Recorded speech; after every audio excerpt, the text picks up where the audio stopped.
Morning, everyone. Rise and shine because we have a very special guest on Autism Mama Bear Talk. It's very early. As you can see, my brain is still frozen, but we have Tucker Bearden with us, who is inspiring the world. He inspired me personally, and now I bring him to you so he can share his amazing story with you guys as well. Welcome, Tucker. Howdy, how y'all doing? It's a blessing to be here. Awesome. Uh, Tucker, your life is just phenomenal. I mean, I've been following you on YouTube, on Facebook. You started inspiring the world, and wow, which is we only win. Yes, the We Only Win Club is actually one of my mentors, Will Owens. He runs the We Only Win Club, and he was one of the people that I got connected to a long time ago. That actually several years ago, and me and him. Like back when I worked on the farm 7 days a week, 365 days a year, upwards of 12 plus hours a day, Oh, he was on the phone with me nearly every day, just pushing me to do something greater with my life and break free of this not just 9 to 5, but 9 to 9 job, or right. 7 to 7, whichever it is that I was working at the time. And so I thoroughly support the We Only Win Club, and I'm actually a mentor for the We Only Win Club and people who want to break out of their everyday routine and Hmm. make more of themselves. So, Wow, we need people like you. We need a lot more people like you. And I love your quote. You said it takes a day, or motivation lasts a day, but inspiration lasts a lifetime. yes, ma'am. So that's how you decided to actually become the one that inspires the world, so it lasts lifetime and not just motivate someone to do okay and touch other people's hearts just for a day or two, right? Well, yes, ma'am. And the reason that I say that is because motivation, to define motivation, is to provide someone with a motive for what they do. And honestly, I don't believe that I'm capable of motivating anyone because your motive is your why. Why do you do what you do?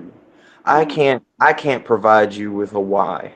I can't tell you, I can't reach into your heart, I can't reach into your soul and tell you why it is that you do what you do, but I can inspire Oh, people, yes. to inspire others, because my goal is to inspire at least one person in this world who will inspire others to change the world.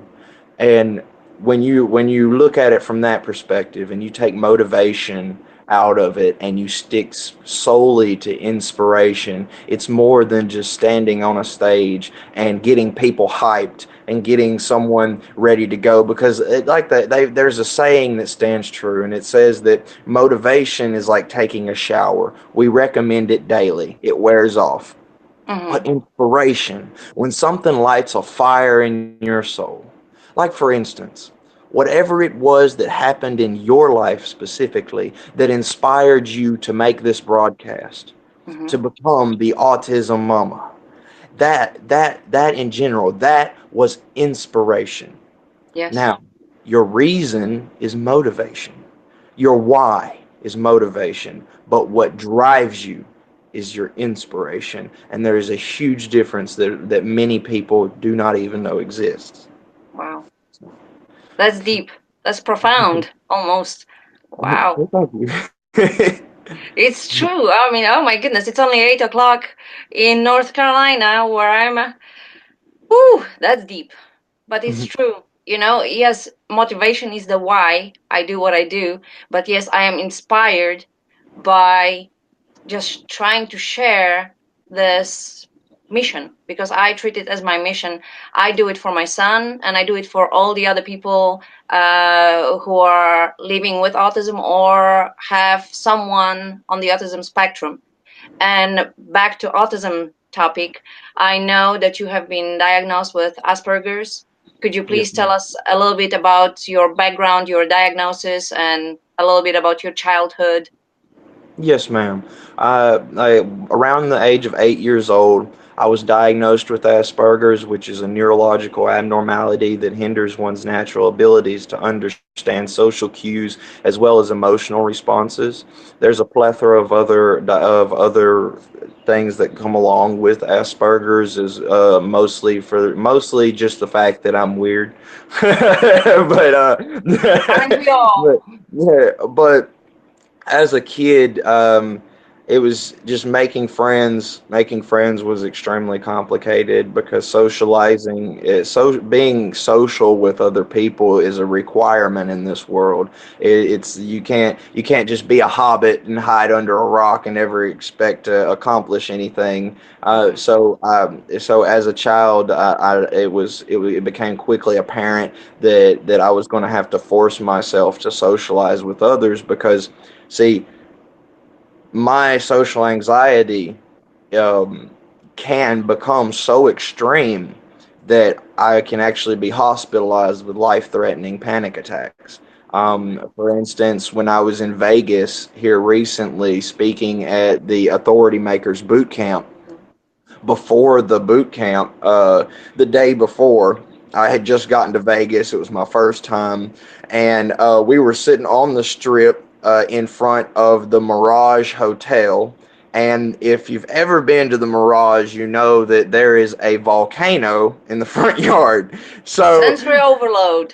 yes, Oh yes. literally, that is the exact word, sensory overload. I was sitting there and the volcano exploded. We're all the way on the other side of the street, and you could feel the fire against you. And it's going up, and all these people are going crazy, and there's a DJ over there, wicka, wicka, wicka, doing all that. And there's people with, you can hear the ice in people's glasses as they swish it around, Oh, and you can hear the electricity going through the lights above. And I almost got put in the hospital that day. wow. I was, if it wasn't for, Lauren Harris is my speaking coach, And he's a brilliant speaker as well. and was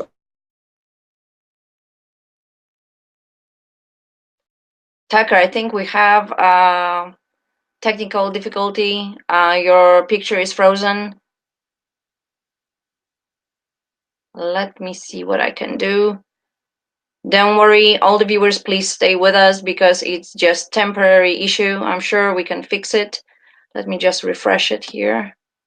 And we will be right back. Right back. 1 second. We're just trying to figure out what caused this, but don't worry.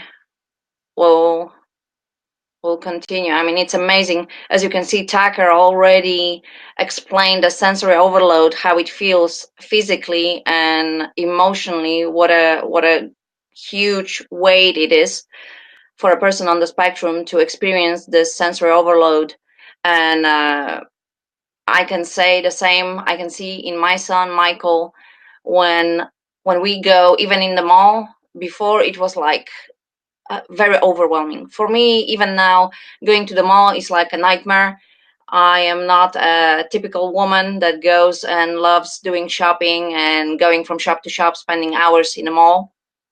I get panic attacks. I get very cold palms and cold sweat, and I just don't like it. And I think Michael has it from me. But I can see that now over time, he learned to cope with sensory impact pretty well. And like Tucker described, when all those lights that we take for granted, we just go, it's all flashy lights, there's a DJ in the background, there are people talking, laughing, screaming, taking pictures. He could hear electricity going through those lights. I mean, that's how high sensitive his sensors are. He can see the noise. He can hear the ice cubes in the glass when people are drinking their drinks. I mean, it's pretty powerful stuff. That's why I do what I do, because I want to raise this awareness that children, especially young children on the spectrum, they are not little brats. They are not misbehaving. They are just having sensory overload, which physically hurts them. And when you see a child entering a restaurant, we take it for granted. We don't hear the background noises in the kitchen. We don't hear waiters taking orders. We I'm don't live. hear people. Oh, Can welcome back. anyone else, We does have anyone Tucker that's back with us. on the Wonderful. app know how to fix this problem? Because I'm new to the app. No, I'm just a that's guest, perfect. It just and froze my once. host has vanished. I am here. Help. Can you see me now? Let me see. What do we have here? I've Can you never see used me this and can app you hear me? before. It says I'm live, Yes, and you I have are. no way to communicate with anyone. I can see you and I can hear you. Can you see me? Can you see me now, Tucker? Oh, bear with us. Let me refresh again. And we'll bring you back shortly. 1 second. Let me refresh. Stay with us. I will just refresh. It will be just a quick second.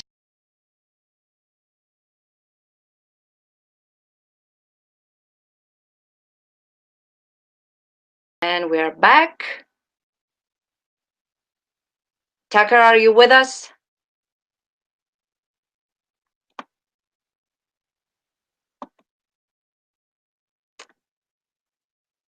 Okay, one more time. Tucker will refresh his link and he'll be right back with us. Isn't it fascinating how we take for granted all the noises, all the sensors that we have, all the situations that surround us, and My host has disappeared. just have to deal with that. We have Tucker back with us. Tucker, Somewhere.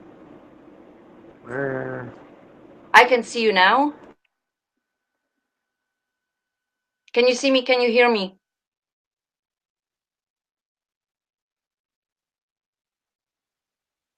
Okay, 1 second. Please stay on.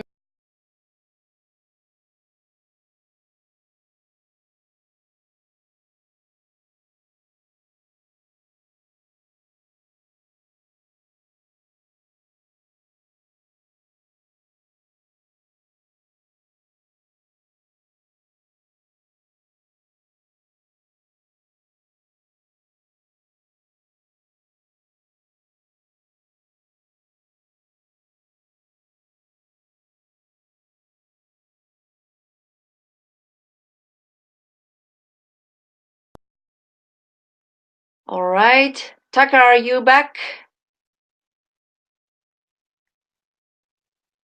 Oh, let's see. I will give Tucker 1 more minute and we'll continue. We're discussing Tucker is an amazing young person. He's only 25 years old and already inspiring the world to change, to accept people on the autism spectrum, to understand what autism feels like.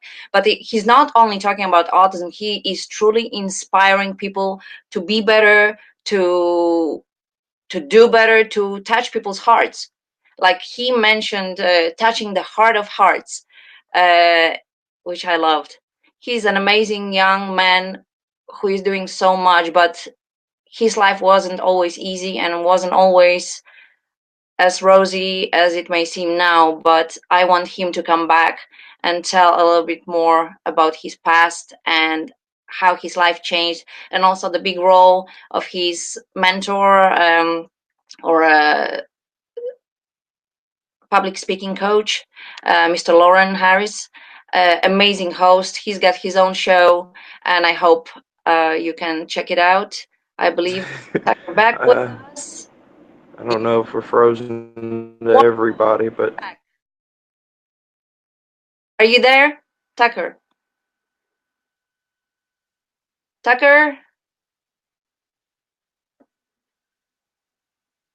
1 second. Bear with us.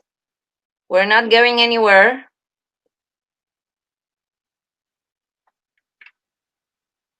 We'll be right back, guys. Please stay tuned.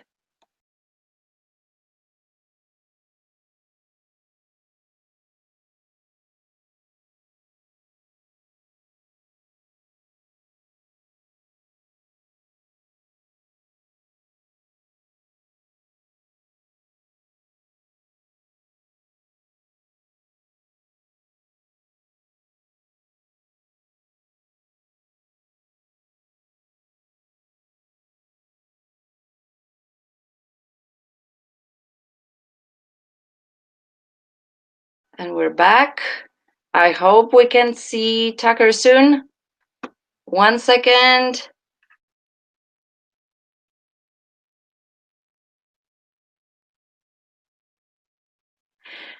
Technical difficulties. May the force be with you. Tucker will restart his phone and hopefully we'll get him any second now. It should work. And it's not even a Monday, huh? I would like to thank Todd Missy McKehan. Thank you so much for your prayers. You know, all children on the spectrum would need our prayers, everyone's prayers. So if you know someone on the spectrum, or if you have anyone in the family, please make sure that you keep them in your prayers, and the families as well. Okay, I'm back. Back. Okay, I can't see you, but it shows a big picture of me. I'm not Okay. that. As Uh, long as you can hear me, we can continue, and then it will work.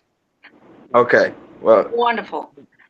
So let's get back to Las Vegas. You were talking about the sensory overload and how you ended up actually being hospitalized, right? no. I was on the verge. I was on the verge of being hospitalized, and Right. Lauren Harris is actually my speaking coach, Mhm. and his husband Brian Mhm. was there, and he's a psychiatrist.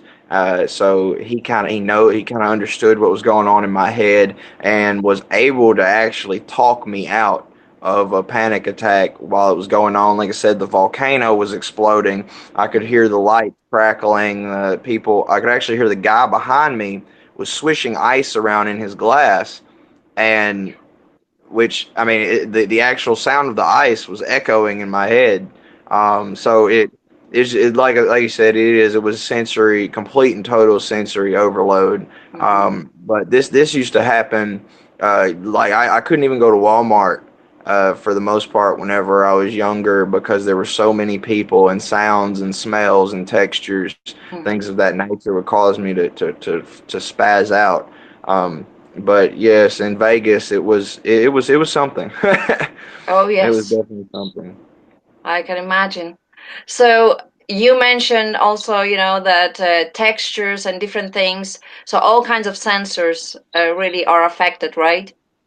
Yes, like for instance, I only use one pillow and actually only use this blanket because of the texture of it. It's very I don't I can't stand certain things like I can't wear certain kinds of pants and certain types of shirts because the texture will is I don't know how to describe it honestly except for maybe uh, I don't know, sandpaper, maybe, Oh to my. describe, maybe Yeah. certain textures to me feel like sandpaper. I guess best way I can put it. Hmm. Hmm. So very uncomfortable. Yes, So very, have very you uncomfortable. always, I mean, when did you notice that, other kids were acting different than you and didn't go through the same struggles that you did? In elementary school, Uh-huh. I actually noticed the difference whenever, like I said, like for instance, I used to sit in the exact same spot every day on the playground on the left side of a small aluminum bench, Mhm. and I played with two or three little rocks there and played with the dirt, playing with it in the sense of like a child would be drawing in the sand. It was more of an observation, more trying to figure out what it was. Mhm. Just the every little speck and crevice of it. Just sitting there contemplating, and I noted many times I would go to lunch and sit down and begin looking at one of these rocks or a handful of dirt. And then I would look up and the school bell would be ringing, and I had been sitting there for 30 minutes or so, whatever, however long the lunch was. And the other children, they would play with Hot Wheels and other toys, and they'd run and play with each other. And I remember the screeching sound of their laughter. I mean, you know how when a kid, when you're small and kids run around, they scream. Yeah. Well, that noise. I mean, till this day, that noise is just like ah. Yeah. um, so I didn't play with the other students. In fact, I was bullied profusely by the other students, and like I noticed that they would group together and I would separate myself and go away from them. And their conversations that they had, I mean, just as any child, most children, their conversation holds really no value.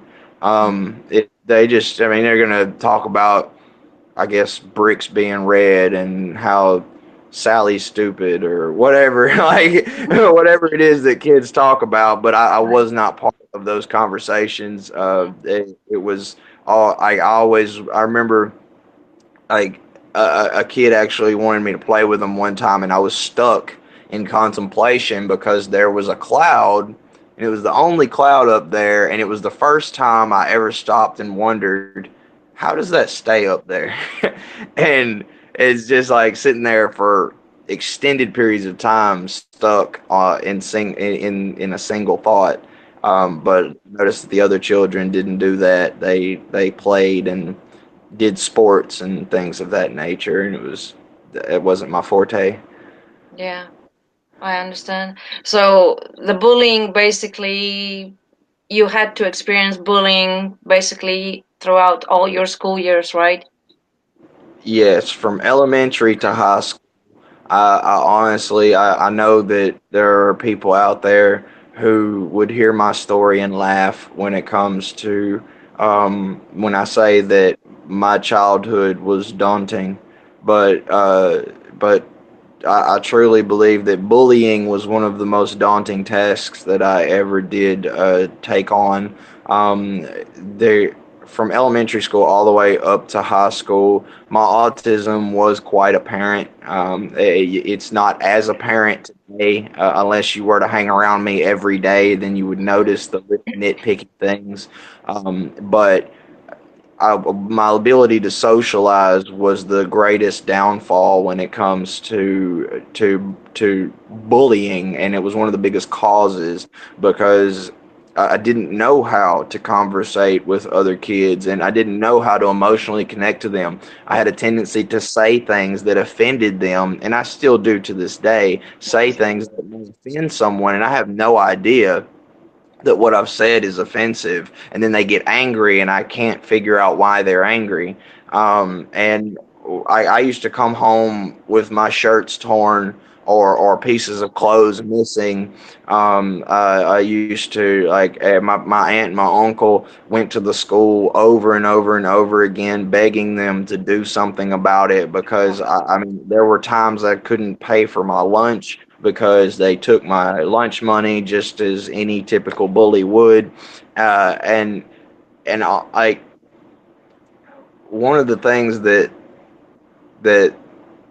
really really got me was I actually went to a teacher one time, and there were these signs all over school that said no bullying will be tolerated. Bullying is punishable by expulsion, Right. and I actually was being bullied at one point and tore one of these signs off the wall, and I'm in tears. Half my shirt was torn. I was in tears, and I went to the teacher and I laid this sign on the desk. I remember it was my social studies teacher.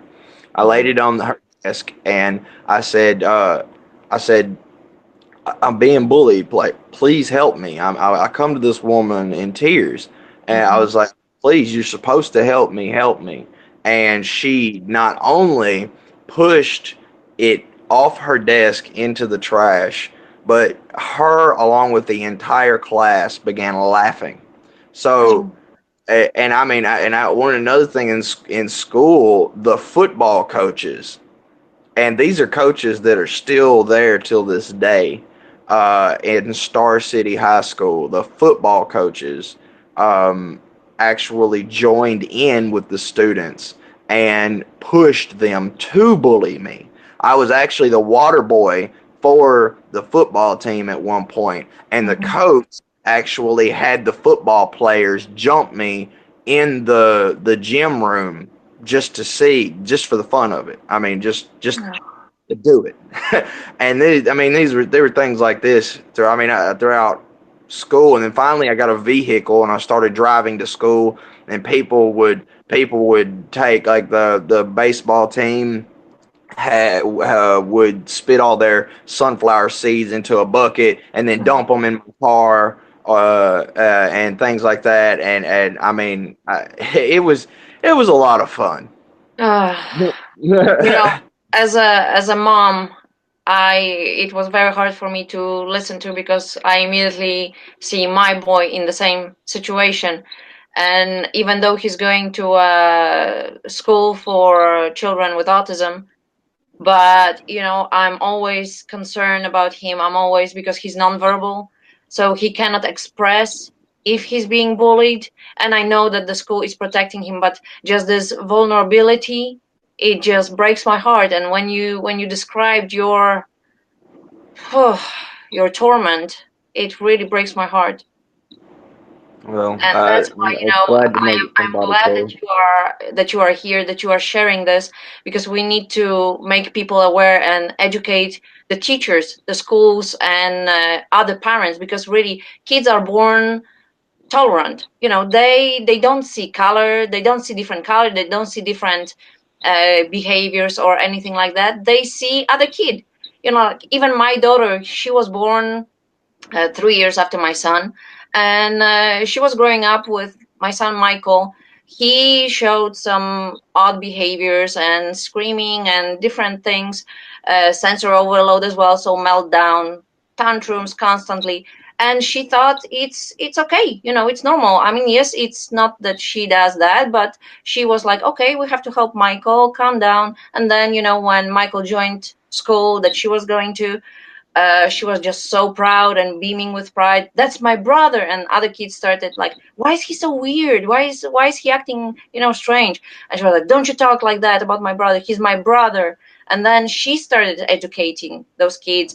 And then teachers asked if we can make, because it was the regular private school, Mhm. neurotypical, and Yeah. they actually came with initiative with other parents to educate parents and children. So for children it was Mhm. more game, like, Michael had to bring his favorite fruits, food, and drinks and toys that he liked to play with. And other kids saw that, hey, I like this food. Hey, I like grapes too, I like bananas. Hey, I like airplanes too, that's my favorite toy. So he's really a lot like me. And they started, realizing that yes, he's different in different aspects, but a lot of things are exactly the same, like other boys go through.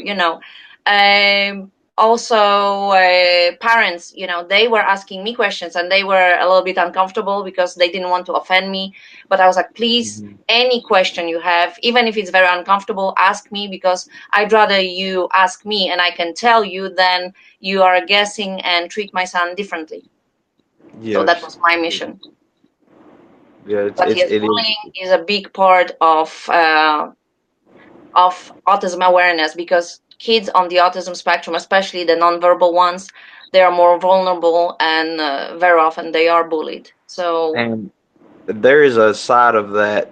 There's a very serious note that people have to come to understand, yeah, and that is that one of the things we're seeing more and more now is school shootings. yes, Like, kids are literally, and I say this not only from the bottom of my heart, but from a place of helplessness, because besides going live and talking to people, we're not in the school. We can't stop these things. It's up to the teachers, it's up to the principals, it's up to the parents to step into the schools and tell them and say that, look, if you keep taking bullying as a joke, I mean, there are literally, and what I experienced is not rare. hmm There are teachers, I know teachers personally, who think bullying is a joke. and they literally, I mean, teachers at Star City High School in Arkansas think bullying is a joke, and they literally will laugh at Mhm. students who come to them for help. And I'm going to tell you right now, and if there are teachers watching this, if there Mhm. are people in the school watching this, children are dying because of you. You are killing children because these school shootings don't happen for no reason. They happen because these kids, and it ain't always a kid that's bullied that does this. Mhm. But most of the time, Yes. these tragedies happen because these children reach out for help and they are left hanging. They're left with nothing. They don't see any other option. They are pushed and bullied to their breaking point, and it is the teacher's fault. The Mhm. teachers are the ones allowing school shootings to happen. Yeah. And if they don't actually take action, punish children for bullying, all those signs that are in that school say that bullying can be punished by suspension or expulsion, but not a single child has been punished. Not one has been punished for bullying in that school district. Not one. And I've actually reached back to the school since I've graduated and Mhm. tried to get some statistics or and actually find out if they're taking action, and they're still doing nothing. They put signs up everywhere that say no bullying allowed, and they think, oh well, that's okay, Well, that's a that's joke. fine. Yeah, and it's a joke. Yeah. It's a joke. They literally put signs up that tell kids not to bully each other, and the kids use the signs as jokes and as fuel to bully people. Yes. And they hear the word bullying, and they hear, oh well, why don't you just toughen up? It's toughening them up. We can't be so sensitive. Blah blah blah. Look, this isn't a liberal agenda or nothing like this. These are children's lives we are Yes. playing with. And Oh, I agree. I don't speak on this subject from just a place of pain. I speak on this subject from a place of rage, Mhm. because I mean I was dating a girl at the time that the Columbine happened. Mhm. She was in the. Have you ever heard of the story of the girl who said yes? No. Okay, well, there were during the Columbine, supposedly there was a girl who was asked, "Do you believe in God?" And she said yes, and the guy shot her. Well, that never happened. Okay. That was all public. That was all for the news. Right. Because like I said, my girlfriend was in the room. She was sitting beside the girl who got shot, and the guy in there asked the room in general, do you believe in God? And several people in there said yes, and he shot one of them. But they used that as publicity to Mhm. make money, to get things for their school. They have not done anything to stop bullying with any of these school shootings that have happened. They Mhm. put it off as the parents. There's something wrong with the parents. There's something wrong at home. They put it off as, oh well, the child was unstable. Mhm. No, I mean, yes, the kids at the Columbine, yes, they were absolutely crazy. I mean, they were not bullied. It was not the case. I'm just using that as an example Yes. because I everyone understand. knows about it. Mhm. But if something is not done with the teachers, because it Mhm. ain't the students, it's the teachers' fault. And I know the teachers are overwhelmed, but if they don't take action and begin punishing these students, more lives will be lost. And I apologize for getting off subject and going into that, but it's something that I'm very, very, very What? serious about. Very absolutely. This is a very timely concern of the whole country and the whole world, really. But we are talking Yeah. about America and American school shootings. Yes, it's a very, very serious matter. And yes, I know it's the gun debate, but also many of those kids, it's a fact, they were on psychotropic medication as well.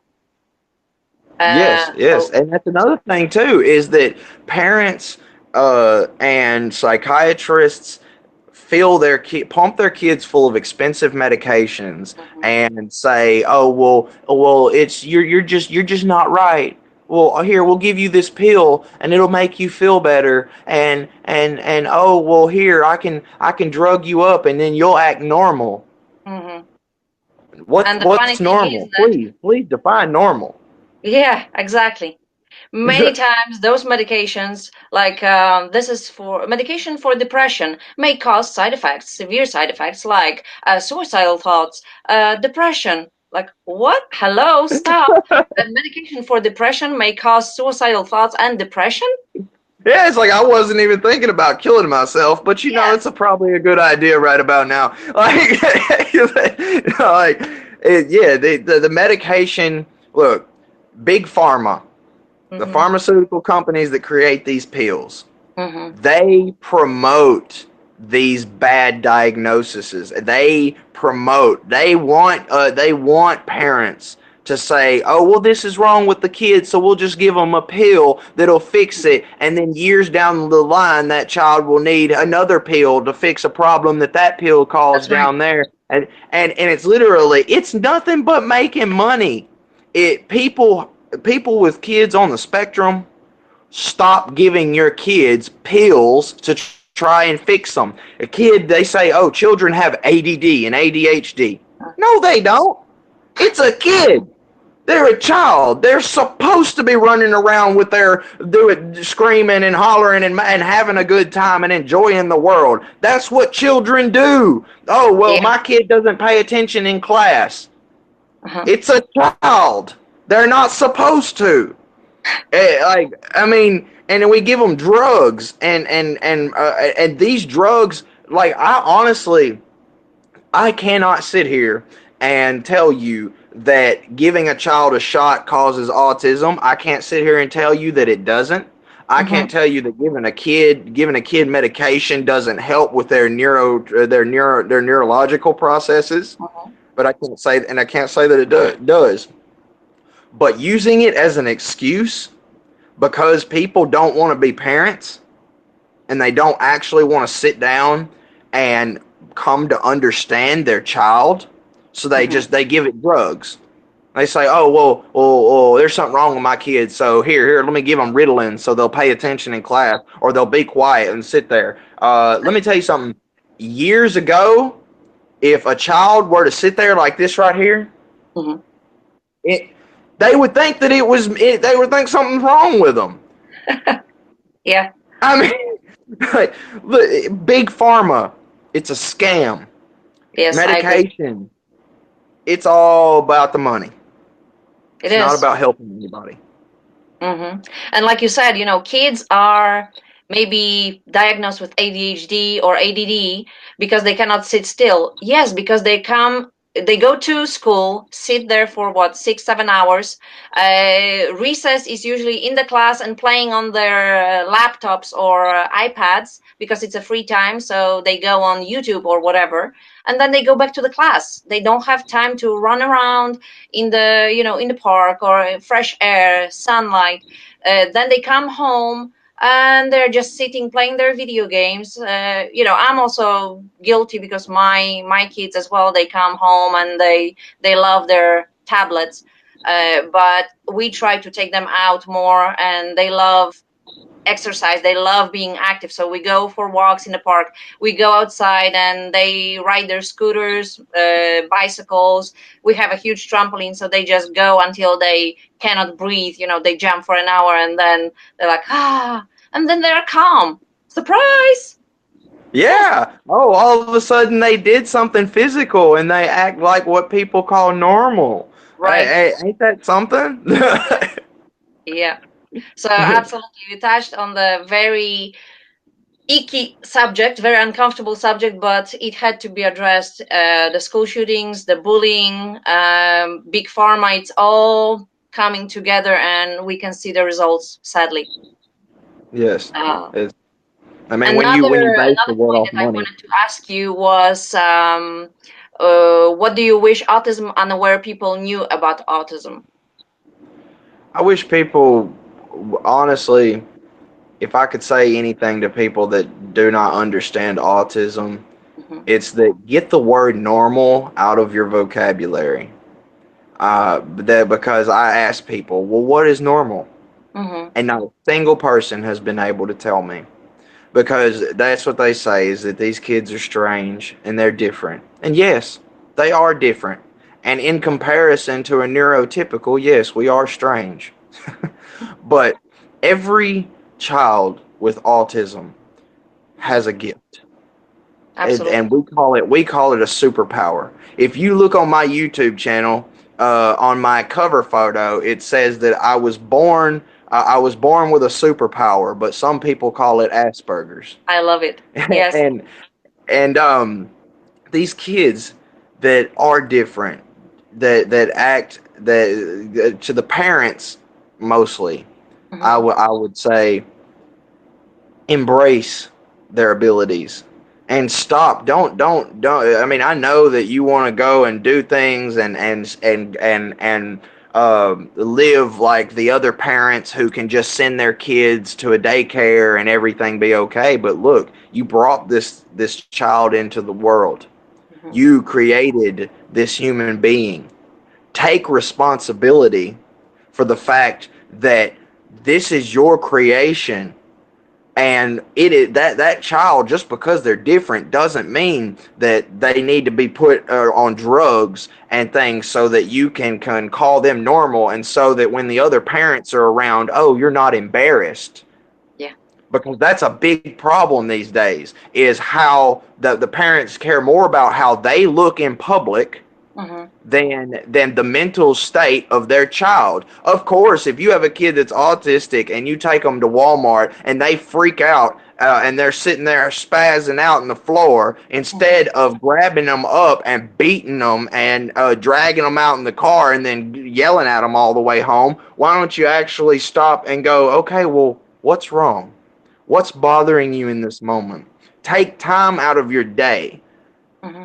to actually ask these people and what can be done, or just come to understand that autism, yes, it can be detrimental to someone's well-being. There are people who are autistic who cannot function properly. They cannot even go to the bathroom on their own, and that's not what I'm talking about. I'm talking about people like myself or like your child who, if you didn't take time out of the day to pay attention, you'd never know they were different.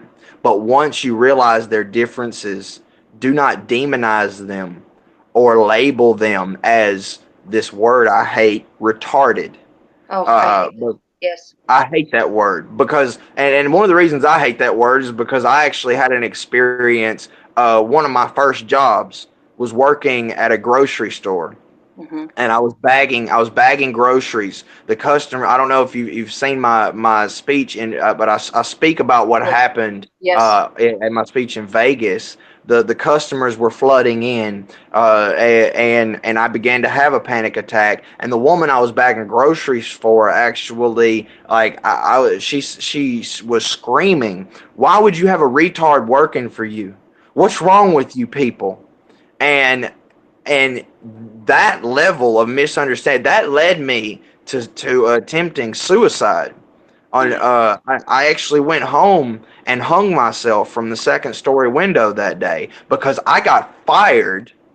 I was fired from that job because I had a panic attack, and that while that woman was screaming at me.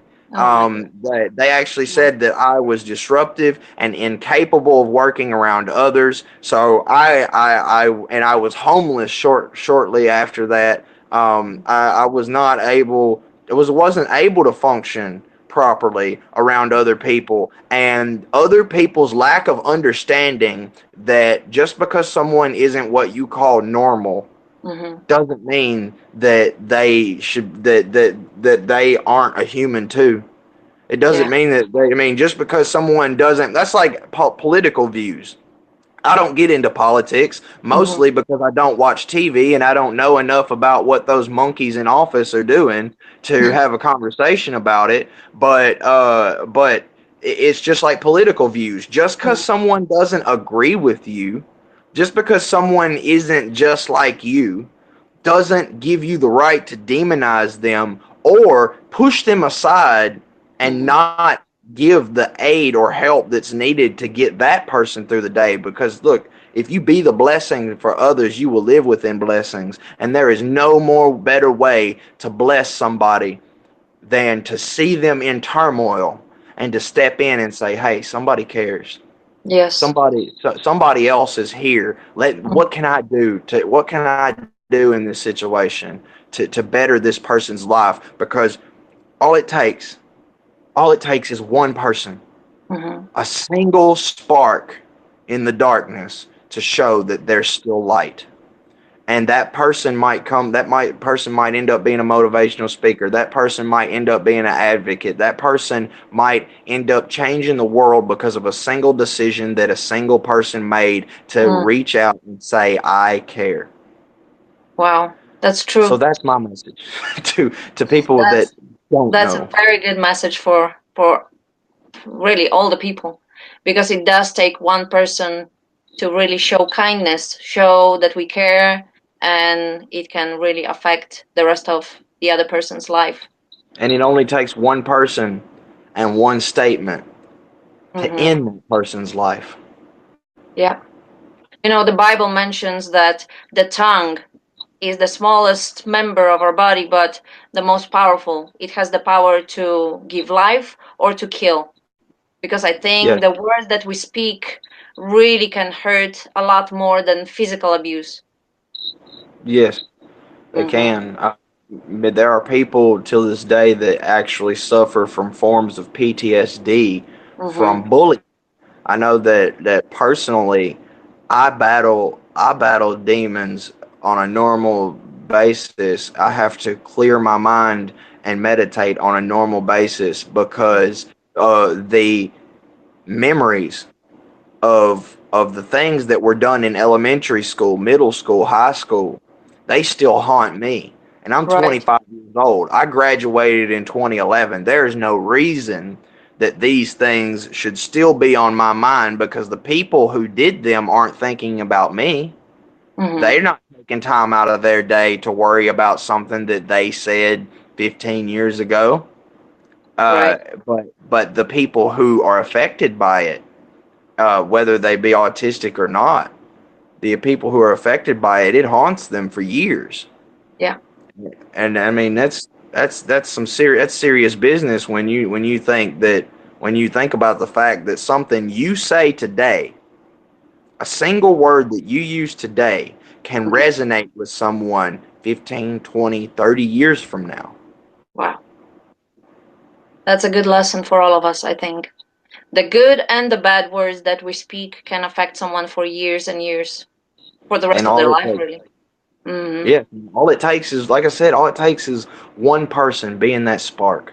If Yeah. you can, like I saw that when you posted on Facebook about us going live, you shared one of my quotes that I Yeah. tell people, and that is, if you can be the spark that lights the way through the darkness for even a single person, your life will have been your time will have been well spent, and your life will have been worthwhile.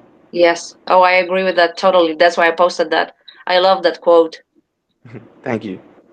Well, Mark is asking, what breakthroughs can we be excited about, and what good news are you hearing, if any, about the treatment of people with autism? Well, one of the greatest breakthroughs that I have heard about of late is actually the pulling away from medication. And a lot more people are waking up to the reality of self-help and Yes. meditation. Actually stepping into the inner self instead of going to doctors and paying tons of money for garbage medication that requires you to use more medication. Mhm. So that is probably the biggest breakthrough I'm seeing lately. That, as well as more people like yourself who are willing to actually reach out and say, hey, look, this is something that needs to be known. This is something that people need to look at. There are more advocates today that there have been more advocates for autism show up in the past 2 years than there have been in the past 10 years prior. Wow. So that's beautiful. And we need a lot more.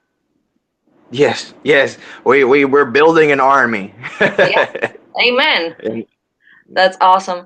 So now you are a public speaker, motivational or inspirational speaker. And where can people hear you speak? Or when is your next conference? My next conference is in September. I'll be speaking at the Power of We Symposium in Chicago. I speak to the power of tranquility and how the most important decisions you will ever make are those that are made when your life is within its greatest turmoil. Because and you can hear me speak on YouTube, Tucker Bearden Inspiring the World. I don't have very many videos out because I'm new to the YouTube platform, but I will be putting more videos out. You can see where I spoke at the Authority Makers Boot Camp in Las Vegas. There, I tell a little bit more about my story. As you can see, there's a picture of a thoroughbred above me. That's one of Yes. my that's one of the things that allowed me to learn to actually socialize with people was my social interaction with horses, Mhm. because their heart field, the energy that they give off is so powerful.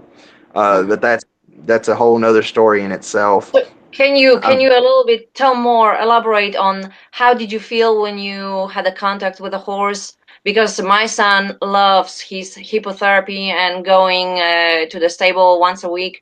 He loves horses, and I can see other kids in his class as well. They just change. They immediately calm down, and the horse that they sit on as well can sense their emotions, their stress, and moves in a certain way that even relaxes their muscles. It's amazing.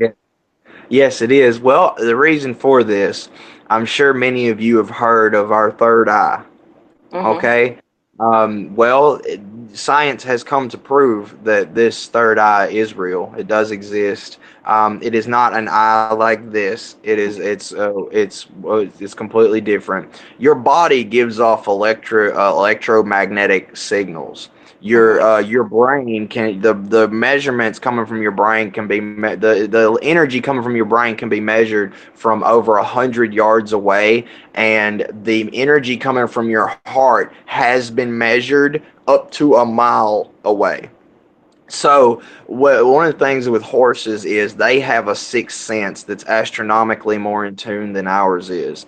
Yes. And when you are around horses, if you're in a bad mood, even if you don't show it outwardly and other people can't tell, the horse Mm-hmm. can sense it, and they'll actually pick on you and bully you and push you around. And if you're in a good mood, the horse will be more responsive. I mean, these Mm-hmm. are 1,200-pound animals. They don't Oh do yeah. what you tell them to do. They do what you suggest them to do. Um, Mm-hmm. and and I noticed that, like, as I was working with them 7 days a week, 365 days a year, I noticed more and more that the more I controlled my own mental attitude, the more I controlled where I was in my head, the more responsive that these animals were. So, and for the first time in my life, for the first time, I had a connection to something. Because when it comes to people, I have a very, very hard time connecting emotionally. Mm-hmm. I have a hard time understanding the emotions someone is experiencing in the moment. It takes me a little while to catch on and go, oh, they were sad, or oh, wait a minute, they're angry. Mm-hmm. Um, but with horses, I noticed this with many people with autism. Mm-hmm. I can feel what they feel. Like, I can when you're around them, there's a sense of calm, Mm-hmm. because that you can feel that energy, their heart field. Because a horse's heart, the energy coming from a horse's heart, is upwards of 10 times the power coming from a human's heart. So Mm-hmm. their energy field is 10 times larger and more effective than that of a human's. Right. So being around them, it was a sense of calm. And when they were in pain, I could feel it. When they want something, I without even looking at them or hearing anything, I would just know instantly this is what they need. This is what this horse wants. So literally working around thoroughbreds was what pushed me to to work on myself, which actually led me to my very first motivational video by a guy named Ty Lopez. I watched his TEDx talk. Mm-hmm. Um, and I'm sure everybody's heard of Ty Lopez. You can't be on Facebook and not see one of his Facebook ads. Right. like, but that was my first motivational video I ever watched, and I did that because I had been dealing with horses. I've been working with the horses for a while, and I kind of got into my feelings. I got a little bit depressed, and I found a TEDx video, and I instantly knew. I was like, "This is what I'm meant to do. This is Mm. my dream is to speak on the TEDx stage, and I do. I speak it into existence every single day. I will be speaking on the TEDx stage, and it'll Awesome. probably be sometime next year." Yes. Yes. So help you God. Yes. Amen. And I know that once you stand on the TEDx stage, you will encourage and inspire so many people. That's why I believe this is your destination as well. Well, And thank you. whatever I Thank you. can do, just let me know. I will, of course, promote your videos. I will promote your inspiration because this is huge. And whatever else I can do, just let me know. I'm here. I really want Oh, to wonderful. see you succeed and be on TEDx stage. Well, look, if I could ask you to do anything, it's not for me personally. Hmm. This is for generations to come. Hmm. And that is to continue to spread the message that you do. I mean, continue to speak to the hearts of people around the world about autism because we are different. Hmm. Okay, I mean there's no getting around it. I mean people that live on the spectrum, we're not only hard to work with at times, sometimes we're nearly impossible to work with. Hmm. And that the level of understanding that you spread is the change that is required, because I tell people all the time, if you see that the world requires a change, be the change you know the world requires. And Yes. that's exactly what you're doing. Is you're doing what I wish each and every person, each and every advocate out there would do, and that is simply reaching out and saying, "Hey, look, there is someone here. Somebody cares." Because like when I was younger, when I was going through all that bullying, Hmm. and I felt like there was nobody. I felt like there was, I mean, no one, not a single teacher, not a single student reached out and said, "Hey, I understand." Hmm. And I mean, this led me to attempting suicide on multiple occasions. Hmm. And thank God that I mean I'm still here, Hmm. and thank God that the people who have attempted suicide are still here. But Yes. just what you're doing, that's it's a beautiful thing, and no matter how, I know that it's hard to do these podcasts sometimes. It's hard to wake up early, and even if you in a bad mood, you have to wake up and be in that good mood and put on a show for everybody. And I know that's difficult at times, but know that but nothing easy's worthwhile. Hmm. Nothing. I'll Well, thank you always so tell much. people that. Yes. I really appreciate your encouragement, and that's why I'm doing what I'm doing. I really want to shine the light and be this spark, like you said, that will touch even one person's life. That's worth it all. Thank you. And Thank you. thank you for coming to my show so early in the morning. Yes, I had to wake up a little bit earlier to get ready, but I have my big coffee mug, so don't worry, I'm well fueled. And usually I wake up in a good mood anyway, so don't worry about that.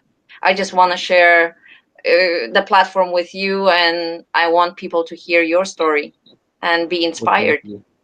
Well, thank you. And if anybody would like to get in touch with me, I'm very open with my contact information. If you would like me to share that now, I can. Yes, Um, please. Okay, you can find me on Facebook. You can look me up, Tucker Bearden. You'll see a picture of me in an orange shirt speaking on stage, or you can find me Tucker Bearden Inspiring the World is my public speaking page. Yeah, it's got I think around 20,000 some odd followers on there. Hmm. So you can go on there, and I actually. I Let me see real quick. Actually have a business card, Oh, and wow. I will show, see if I can get it to show on here. Tucker Beard Inspiring the World. This actually Yeah. has my information. Yeah, Okay, it's I not cannot going see the to. information, Yeah, you but can't actually see it, but my email address is tuckerbearden4321 at Gmail. If I don't see it immediately, I will get to it. Just make sure you put a tagline, an information line that gets my attention. And if you would like to contact me, my business phone is 501-625-2342, and you don't have to call me to book me on anything or to speak at your event. Sometimes people just call me to say, hey, my kid is doing this, what can I do? What do you suggest? Or someone who is in my shoes, or someone who mhm. just wants to know, just Yeah. wants to talk. I'm here. Well, thank you so much. If you can comment below the video with your contact details once again, Okay. so people who will watch it on replay or who are watching live, they will be able to go and have your contact written Okay. down under this video. That would be awesome. Awesome. Quick question. How? I've never been on Be Live. Or will I be? On Will I on be? Facebook. On Facebook, Oh, it's on under Facebook. on my page, Autism Mama Bear, Okay. you will go under this video and you will put your comments. It's just directly to Facebook, so it's okay. Oh, okay. Wonderful. Wonderful. All right. Well, I do Fantastic. appreciate you so much for having me on here, and anything that I can do to help you as well. If you ever want me to promote you on my page, just let me know because I Well, will be thank you. sharing this with everyone. Thank you so much. We're a team, and I'm really honored and privileged to have you on my show and hear the word from, a person who went through so much and achieved even more. And I know this is just the beginning of your great career and great speaking arrangements. And I really look forward to seeing you next year on TEDx platform. Yes, ma'am. And thank you so Wonderful. much. Thank you. You have a God bless blessed you, day. Tucker. Have a God good bless day. you. Thanks. Bye.